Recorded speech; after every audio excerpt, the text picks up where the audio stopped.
From the state capitol to your local government, this is Trenton Outlook.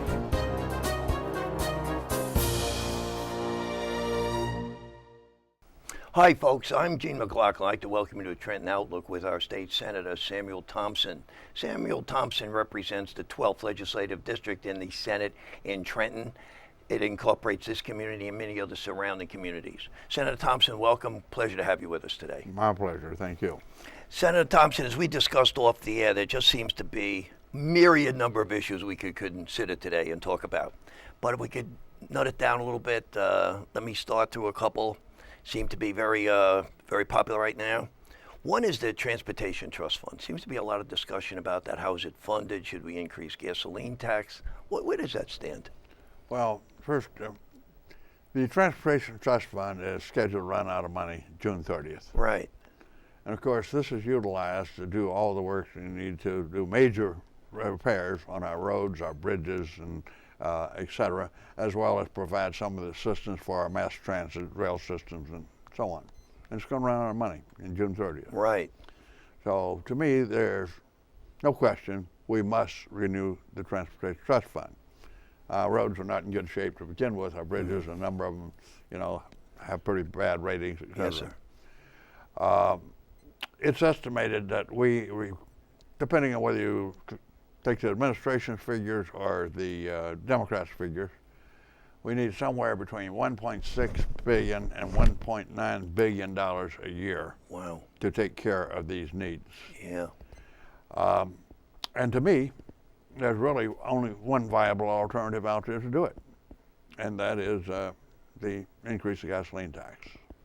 Several other suggestions have been floated out there.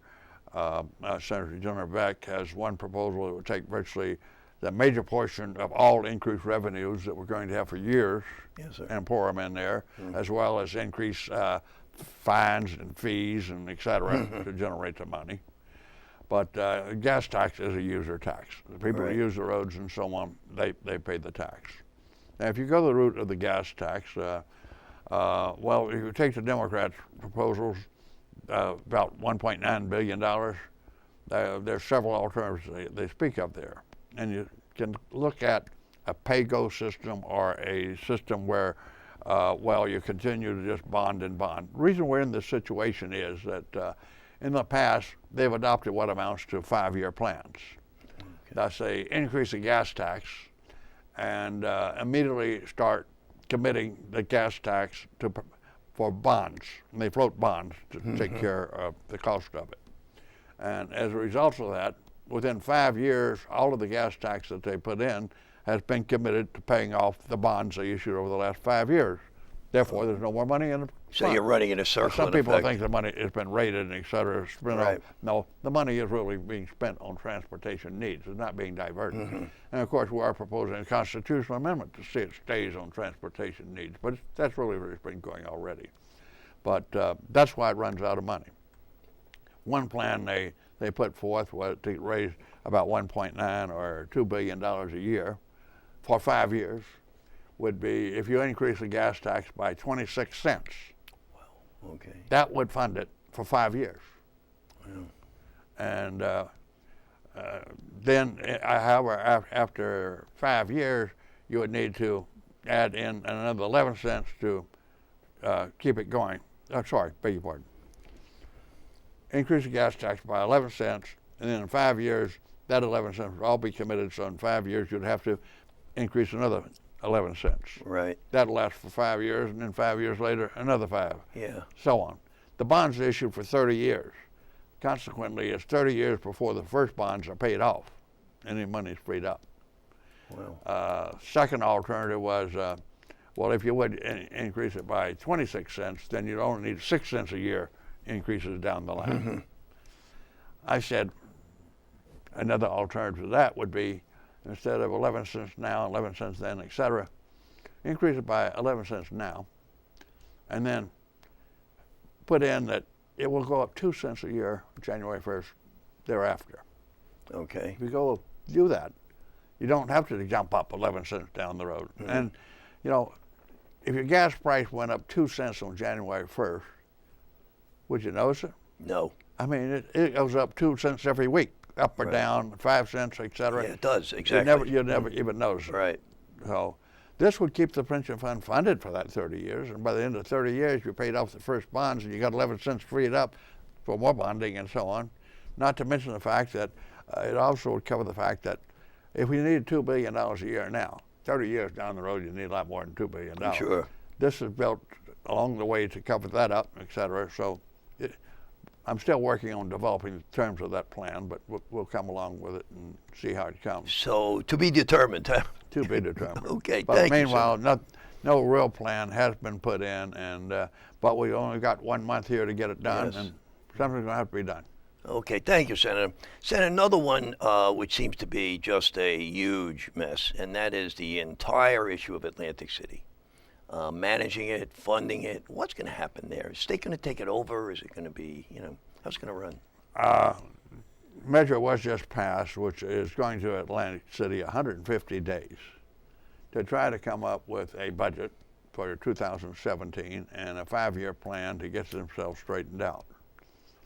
I think this is just putting off the inevitable. That is, I do not think that there's any way that the local officials can come up with a plan considering the hole that they've gotten themselves in. Mm-hmm.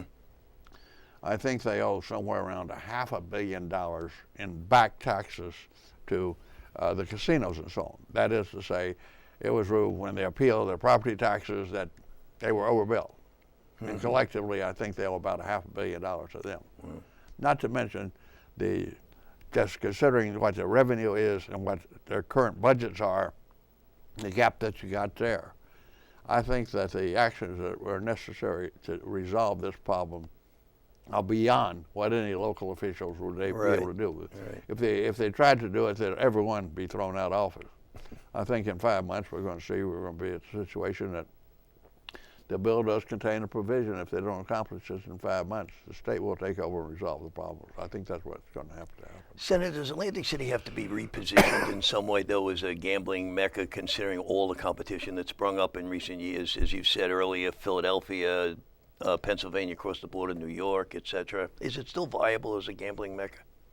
Well, it's still viable as a gambling center, but again, it's not going to be what it was because of the competition that's out there from the other surrounding states and so on. And you have the question before you, which is going to be on the ballot quite possibly this fall, whether or not to permit 2 new casinos up in northern Jersey. Right, I was going to ask you about that. Which will provide competition to them. In fact, it's proposed that those 2 casinos, a major portion of the revenues there and the taxes generated will be utilized to go back down to Atlantic City, not to take care of where they're at, the towns they're in. Right. And there's all kinds of strange things about that. Well, I'll tell you, I don't envy you working that one through. Senator, if we can talk about another issue that's very much in the news lately, and that's this issue of minimum wage, New Jersey minimum wage. Where are we going with that? The minimum wage now, everybody's crying, $10 an hour, $12, $15 an hour. Mm-hmm. Where do we stand now? Where do you see this going? Well, I think that, us demanding that minimum wages be raised to $15 an hour is, will actually hurt the people that's looking to help. Thus, the argument for the $15 minimum wage is that you can't support a family of 4 on $15 an hour. Yes, sir. I agree with that. But to begin with, everybody working in a job is not trying to support a family of 4. Right. In fact, even though making minimum wage, very frequently there's 2 people in a family working, which if they're making $8, they're getting $16 an hour between them, et cetera. But you also have college kids and you have high school kids working out there, single individuals. They're not trying to support anybody. They can afford to work for something less. They don't need as much money. Right. And there are jobs that, quite frankly, the product being supplied, people will just not purchase it if you got to increase the price to cover that kind of wages. And you're not just talking also about, if you give takes a minimum wage worker and increase his pay to $15 an hour, that's not the end of the increased cost for the business, because if you're going to pay him $15, what are you going to pay the supervisor? Yes. And pay the supervisor, you're talking about a much bigger expansion of total costs, and it's going to price a number of businesses out of business. And $8 an hour is better than nothing if they go out of business, you don't have a job, or if they have to cut back their workforce, which they will do.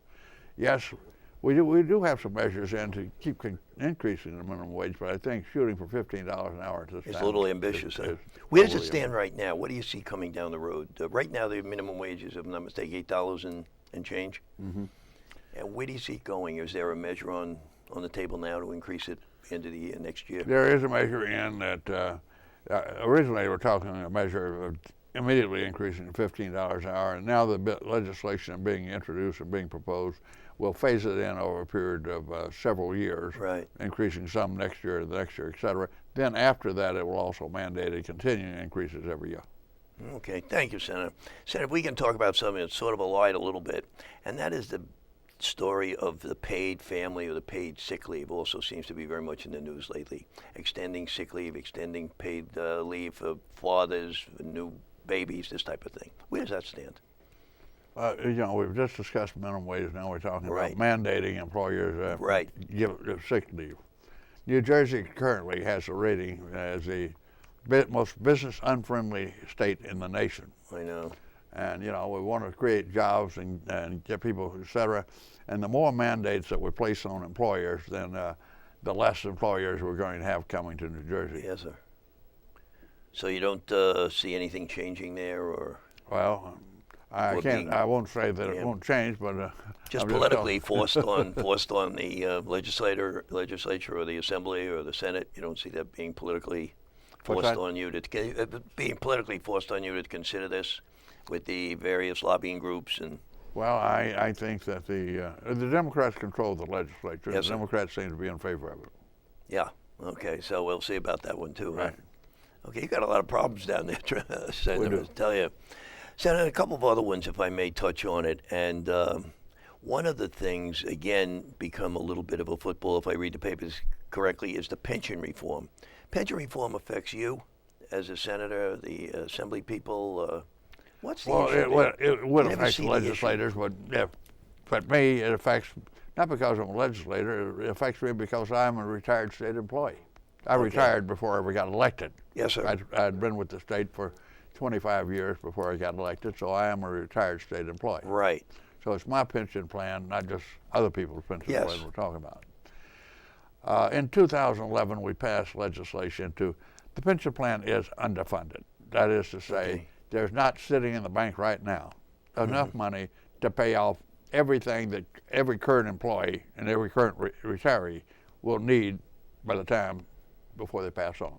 Okay. That amount is not in the bank at the moment. Right.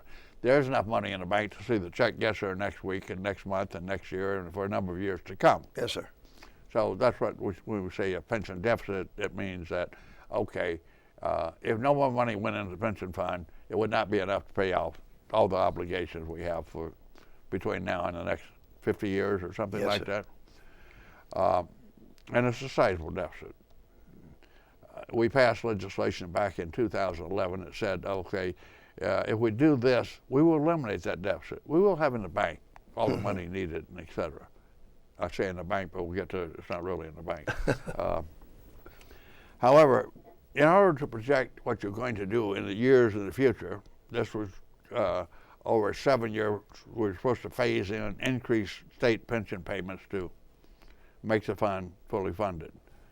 And to predict what you're going to do for 7 years in the future, you need economists and people to come in and tell you what you can do for the next 7 years. They made their projections, and if their projections were correct, the legislation was passed. This past year, we were putting $1.9 billion. Should have put in about $3 billion. Wow. If their projections had been accurate, the state revenues last year would have been $3 billion more than they were, without any increase in taxes. Okay. And if we had $3 billion more than we actually had, putting another $1.1 billion in the pension plan would have been no problem at all. Yes, sir. We could have put more money in aid for education, health care, and everything else, but we didn't. So really, I think it came down to about $1.5 billion more we should have put in. They're faced with the alternative at that point of time: either raise taxes last year by $1.5 billion, or cut aid to education, cut health care, cut these programs by $1.5 billion. You can't. You can't do that. No, Neither that's one. not viable. Yeah. So what it came down to was the math was wrong. The math has to be right. People need to sit down. Yes, the governor is proposing spreading it over 10 years. He's making payments that will work that way. He's got $1.9 billion this year. But people need to sit down and work the math out. We can work it out. We can resolve it. And it's not like they say the pension fund is going to be out tomorrow. I'm willing to guarantee people when your pension check is due in the mail, it will be there. It will be there. That's the But most important thing, I think. Can't guarantee you when we're going to be sure that the money you need 20 years down the road. Right. Thus, when we say in the bank, well, no, it's not in the bank. The pension fund is funded by three things: employee contributions, employer contributions, and return on investment. Yes, sir. The actuaries figure we need an 8.1% return on investments every year. In 2014, we got 14%. That gave us an extra $5 billion we didn't count on. But in the next year, 2015, it fell well below the 8%. The money is not sitting in a bank, it is in investments of one sort or another. So if the market turns like this, and in fact, a major portion of our deficit comes about because of that. 2001, we had the tech bubble crash. Yes, sir. Our investments in the pension fund lost $14 billion over that time period. Yeah, I've read that, yeah. If you had that $14 billion with 8%, our deficit today would be very little. So since it's not sitting in a bank, it's invested, trying to get the return Trying to on get to investment, where you're going, you have yeah. that danger that it'll go down or it'll go up. So. Okay, well, thank you, Senator. Senator, if I can ask you just to hold the thought for a moment. Folks, we're getting ready to take a break right now. We're chatting with Senator Sam Thompson, who is our state senator from the 12th Legislative District, which incorporates this township and many other surrounding towns. We're discussing some of the key issues facing the state, facing the Senate. Please stay with us, and we'll be back in a moment. Why is my son having trouble in school? Finding lowest airfare to Istanbul. No, I'm tired of fighting with my son over his homework. Home, walk, restaurant. Need a review? No. He's smart, but his mind wanders. 7 wonders of the world. Why don't you understand me? I do. I was trying to show how Connor feels every day. Redirecting to understood.org. Join parents and experts at understood.org, a free online resource about learning and attention issues to help your child thrive. Your daughter just had her first breakup. Do you A, put yourself in her shoes? B, console her? Don't worry, sweetie. This is gonna happen a lot. Or C, find her a new boyfriend? Nice, single boys. That was weird. As a parent, there are no perfect answers. But you don't have to be perfect to be a perfect parent. Thousands of teens in foster care will love you just the same. Folks, welcome back to Trenton Outlook with Senator Sam Thompson. We're discussing some of the key issues facing the state. And Senator Thompson, if I can just turn to a couple of other hot topics, and they all seem to be hot topics. The Homeland Security issue, the admitting of refugees. It's become a political football, I think, around the country, various states, the border states, and so on. Governor Christie come out with some kind of opposition to admitting too many refugees or any refugees, Syrians, whatever. Has that been resolved, or is it still in the works? I don't know if it's been totally resolved. I mean, first off, there are still refugees being admitted. Yes, sir. And nobody really opposes admitting refugees. Right. But what people are concerned about is that we need to have a proper screening process around who's coming in. Right. I mean, thus you don't want to bring in terrorists and so on. Right. So you need to have some ability to screen who you're bringing. And it's kind of like, a normal immigration process. Yes, sir.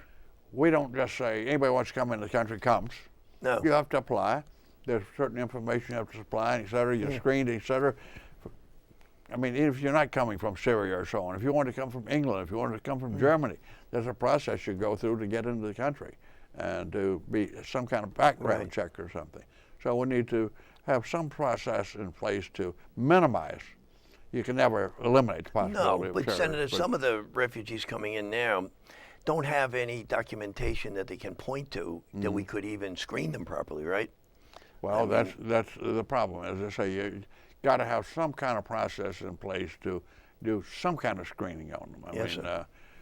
how much it is, how extensive it is, that's another question. But that's what some are suggesting we need to do something. Not that nobody is saying no, you don't admit it. I mean, You got Yeah, you can't. you got a guy and his wife and his 3 little kids and so on, and there are people can vouch for. Hey, this guy's just the guy that ran this little grocery store down the road or something or other. You're not going to say no to these people. No, it's just such an emotional topic right now, though. You know, it can't be, it seems, discussed rationally. And you Everybody's don't talk about it as, oh, they're Muslim, therefore they can't come, or they're this or that, or they can't come. No, you don't label it that way. No. But you think we will get some kind of resolution or some kind of policy in place? Well, that's what you're hoping for anyway. Things have not stopped. No. Let's put it that way. Okay, thank you, Senator. Senator, another one, and I know we're hitting a couple of hot buttons here, and that is the whole issue with Port Authority. We've been back and forth, it seems, on Port Authority forever. Another reform in place. What's happening there? There's no question that Port Authority is badly in need of reform, and it should have been accomplished long ago. Thus, there is legislation that was proposed here in New Jersey, which unfortunately the Senate President and Speaker have not brought forth. It is passed in New York. Thus, in order to reform the Port Authority, since it's a bi-state agency, both legislatures must pass it, and both governors must sign it. New York has already passed this legislation. The governor has signed it. New Jersey's governor says he will sign the legislation. We on the Republican side have been pushing to bring this up. And really the differences between the legislation that the Democrats have been trying to push through and this is small. That is, 90% of what's in their bill is also in this. Right. Most of the major reforms are accomplished. Main thing they are holding out for is legislative oversight. New York's indicated no interest in passing that legislation. Okay. Bring up this bill that's there. New York's passed. Let's pass it. Get it done. You got 90% of the job done. And if they want to continue battling to try to get the 10% done, fine. Nothing will happen. Convince New York to get that done, and we can get it done over here. But if New York isn't going to do it, to sit and say you're going to do nothing, no. We have a stalemate. We're back again. Okay. Senator, looking at the big picture, the business climate in New Jersey. I saw you speak at the Old Bridge Business Alliance recently, and Old Bridge is doing a job toward getting more business and more action in the community. How do you see the overall climate, the business climate in the state right now? Well, it is improving. Thus, we have recovered virtually all the jobs we lost in recession. Employment is at an all-time high in New Jersey right now. Yes, sir. We're at the point where we're actually below the federal unemployment level. We're at 4.4%. That's been a long time since we've been down there. So it is improving thanks to the work that Lieutenant Governor Guadagno has been doing, the governor and others, to try to improve the business climate in New Jersey. Just to say, we came into this thing with the reputation as the most business unfriendly state in the nation. The Lieutenant Governor headed the Governor's Red Tape Review Commission to eliminate red tape that prevented businesses from getting in here. And there's been a lot of outreach done and so on. So we are recovering. We're well on the way back. Those unemployment figures are extremely encouraging. They are. And we're all concerned about property taxes and others. Well, that's what we need in order to hold down our property taxes. Or if we ever get around to reducing them or so on, we need to grow our economy. And I think we're getting that done now. Are we doing any better job in getting some of the rigmarole out of it, the complications with code enforcement, with passing codes, getting people approved? Is anything of that improving? Because of course, when you get down to that level, you're getting down to the local level. Yes, sir. And that varies from town to town. Right. We can legislatively say statewide this is what's to be done, but still, when you get down to the very nitty-gritty, that becomes more of a local issue there. And we're certainly encouraging the municipalities and so on to improve their permitting processes and so on. I've often told candidates for public office, governor and so on, that if you do something to cut down on the rigmarole people have to go through in getting permits and so on. Thus, I'm not saying give people permits that aren't justified, but just make decisions. Yes, sir. Frequently, it takes forever to get a decision out of things, and that discourages businesses and so on. Yeah, you got your rules and your regulations, fine, see that they're complied with, but Sometimes I think applicants feel that, they apply and it sits there collecting dust to a certain age before anybody ever moves on the thing. Make decisions. Yeah, it's exactly the point. The whole point, I think, away from government, I think in business generally, is you got to make decisions. You If can't they're always in be right or compliance, wrong. give them approval. If they're not in compliance, tell them, and there you Got to are. move on, right. Senator, one thing, we talked briefly off the air about it. 2017, going to be a hot year. No Gubernatorial election. I guess I've got a couple of questions around that. Number one, the political climate right now in Trenton, there's still a lot of infighting back and forth between the Dems and the Republicans. Not only between Dems and Republicans, but within the parties. For example, on the Democrat side, you've got a slew of candidates already out there saying sir. they're planning to run for governor. Right. Thus, you have the Senate president. It's very, very well known he's going to run for governor. Yes, sir. Over in the Assembly, you've got Phillip, who is the mayor of Jersey City, has indicated his intent to run.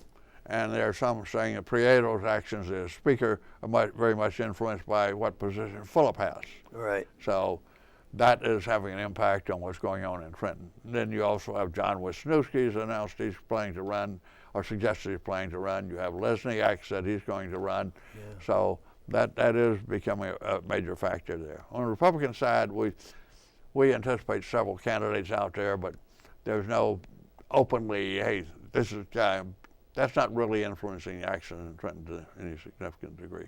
Okay, what is the role of Governor Christie going to be going forward? We seem to have a lot of muddy interpretation of Governor Christie's role now. Is he going to continue as governor? Is he going to be involved with the Trump campaign, with the status of the Trump campaign?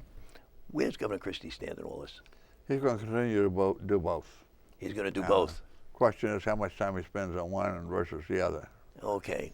And the role of Lieutenant Governor Guadagno seems to be enhanced, though, with all of this, right? Well, she's spending she probably will have a record for the most time as acting governor of Really? any previous person.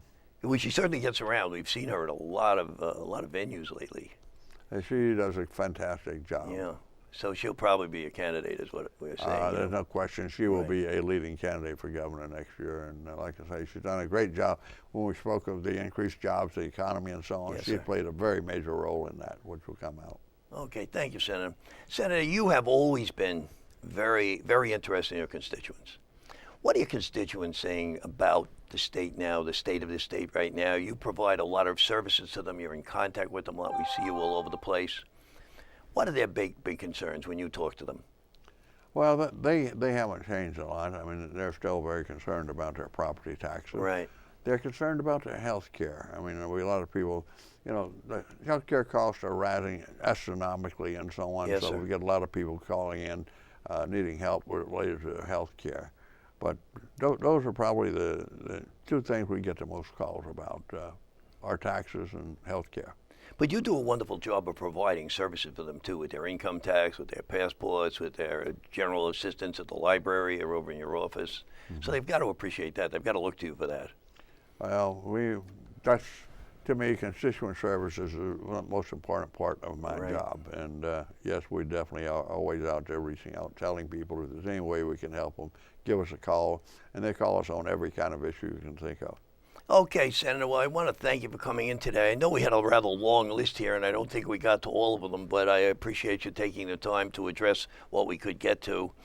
See nothing but a lot of challenges ahead for you and the folks in Trenton, huh? Absolutely, Gene. Well, I appreciate you having me on. Okay, well, Senator, thank you again. Best of luck going forward. We Thank hope you. to see you again soon. And folks, this has been Trenton Outlook with Senator Sam Thompson. We've been reviewing many of the key issues facing the township right now. We haven't covered them all. Senator Thompson did an excellent job of explaining what is going on, the things you read in the newspaper. So stay informed. It'll help you make a determination of where you think the state should be going. And again, Senator, thank you. And folks, this has been Trenton Outlook. I'm Gene McLaughlin. I want to thank you. We'll see you next time. Take care.